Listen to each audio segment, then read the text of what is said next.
बड़ी खबर मिल रही है। कर्णप्रयाग आपदा प्रभावितों को दिए गए नोटिस। प्रशासन ने घर को खाली कराने का नोटिस दे दिया है। बहुगुणा नगर के इलाके में 50 से ज्यादा घरों में दरार की स्थिति है। ऐसे में इन्हें नोटिस दे दिया गया है। जल्द घर खाली कराने का नोटिस जारी किया गया है प्रशासन की ओर से। ये खबर है, कर्णप्रयाग आपदा प्रभावितों को नोटिस दिया जा चुका है। जल्द से जल्द घर को खाली करें। यानी कर्णप्रयाग में भी जोशीमठ जैसी स्थिति देखने को मिल रही है। यहां पर भी घरों में पड़ रही दरार को देखते हुए प्रशासन ने यह नोटिस जारी किया है और इस नोटिस के दायरे में 50 से ज्यादा घर आए हैं। मुख्यमंत्री पुष्कर सिंह धामी जोशीमठ खुद ग्राउंड जीरो पर जाकर के आपदा प्रभावितों से मिल रहे हैं, मगर धामी सरकार के मंत्री नदारद हैं। नदारद रहने वाले मंत्रियों के नाम की बात करें तो धन सिंह भी उसमें शामिल है। कांग्रेस इस मुद्दे को तूल दे रही है। धन सिंह रावत चमोली जिले के प्रभारी मंत्री हैं। हालांकि मंत्री इस पर सफाई देते नजर आ रहे हैं। पीएमईजीपी योजना के तहत 10 लाख लोन लेकर क्या अपना खुद का बिजनेस शुरू करना चाहते हो? इसे लेने के सीक्रेट्स को जानना चाहते हो? तो फ्रीडम ऐप को अभी डाउनलोड कीजिए। तो देखिए, मंत्रियों के नदारद होने पर सवाल कांग्रेस भी उठा रही है कि मुख्यमंत्री तो पहुंच गए ग्राउंड जीरो पर, रात्रि विश्राम भी किया, रुक करके लोगों से देखा, वहां पहुंच करके पूजा पाठ की, दुआ की और बातचीत की, लेकिन मंत्री कहां है? खासकर प्रभारी मंत्री के नाम पर आवाज उठा रही है कांग्रेस, जबकि धन सिंह रावत अपने तरीके से अपना बचाव करते हुए सफाई देते नजर आ रहे हैं। जब से जोशीमठ की घटना हुई तो आपने देखा होगा कि मुख्यमंत्री जी स्वयं वहाँ 2 बार चले गए हैं। प्रधानमंत्री जी पूरे जो है वहाँ निगरानी में पूरा वो जो है देख रहे हैं। भारत सरकार की टीम वहाँ गई है। प्रदेश अध्यक्ष जी और मेयर सांसद जी वहाँ खुद होके आ गए हैं। और कल ही मुख्यमंत्री जी और मेरी बात हुई कि अब 3-4 दिन कैंप में खुद वहाँ करने जा रहा हूँ। अब रात्रि को तो स्टेट गवर्नमेंट के मंत्री अभी कोई रात वहाँ रहे नहीं। आगे इससे उनको निर्देशित किया गया कि वो वहाँ रहें और लोगों के बीच में वहाँ की उनकी समस्याओं को दूर करने का प्रयास करें। मंत्रियों के तौर पर अभी हमारे अजय भट्ट जी भी केंद्रीय मंत्री वहाँ आए हैं और जो जिले के प्रभारी मंत्री हैं धन सिंह रावत जी, उनको भी मुख्यमंत्री जी ने निर्देश किया है कि वो निरंतर अब वहीं रहें। उत्तराखंड में पटवारी की परीक्षा का पेपर लीक हो गया है। इस मामले में एसटीएफ ने 4 लोगों को गिरफ्तार किया है। आरोपियों में लोक सेवा आयोग में तैनात अनुभाग अधिकारी भी शामिल हैं। आरोप है कि अनुभाग अधिकारी ने अपनी पत्नी के साथ मिलकर पेपर लीक कराया था। अभी 5 दिन पहले ही लोक सेवा आयोग ने पटवारी की परीक्षा कराई थी।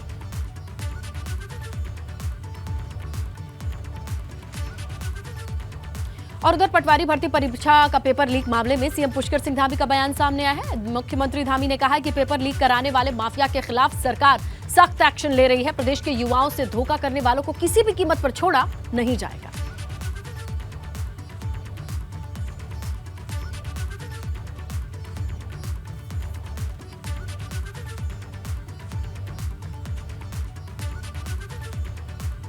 उनको पकड़ लिया गया है, उनके खिलाफ कार्रवाई हो गई है और भी कड़ी कार्रवाई होगी। और इसमें कोई भी सम्मिलित होगा या किसी स्तर पर भी गड़बड़ी होगी तो वो किसी भी कीमत पर हम बर्दाश्त करने वाले नहीं हैं और उसको न ही इसी प्रकार से रहने देना है। क्योंकि ये अगर कहीं भी गंदगी है, अधीनस्थ सेवा चयन आयोग हो या हमारी किसी भी और संस्था में, जहाँ भी हमारे बेटे बेटियों के भविष्य के साथ कहीं पर भी कोई गड़बड़ी होती है, कोई इस प्रकार की घटनाएं होती हैं, इस प्रकार का अपराध होता है, तो उस पर हम सख्त कार्रवाई करेंगे और कुछ फैसले आज हम लेने वाले हैं। उत्तराखंड में मौसम का मिजाज बदल गया है। ऊंचाई वाले इलाके में बर्फबारी हुई है, मगर ऐसे समय में मौसम खराब है जबकि जोशीमठ में राहत बचाव का काम चल रहा है।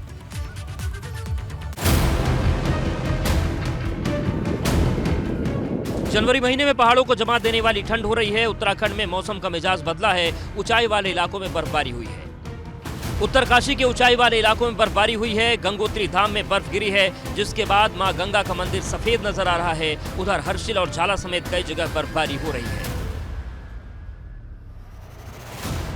रुद्रप्रयाग जिले में भी मौसम बदल गया है। केदारनाथ धाम में बर्फबारी के बाद हर तरफ बर्फ ही बर्फ नजर आ रही है। बर्फबारी की वजह से केदारनाथ धाम में ठंड बढ़ गई, जिससे निर्माण कार्यों पर असर पड़ा है। बद्रीनाथ धाम में भी कुदरत का मूड बदला है और बर्फबारी हुई है। बद्रीनाथ धाम में 4 इंच तक बर्फ जम चुकी है। बर्फबारी होने से बद्रीनाथ धाम और उसकी पहाड़ियां चांदी की तरह चमक रही हैं। सुबह होते ही जैसे धूप निकली, बद्रीनाथ का नजारा बेहद खूबसूरत लगने लगा।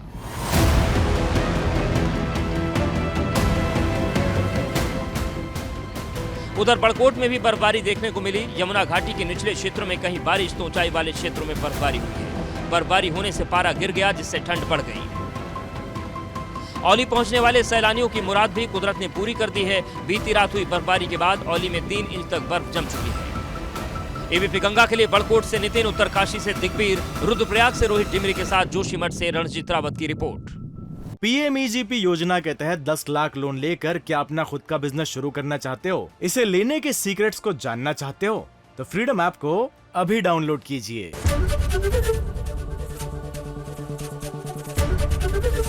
एबीपी गंगा, खबर आपकी, जुबान आपकी।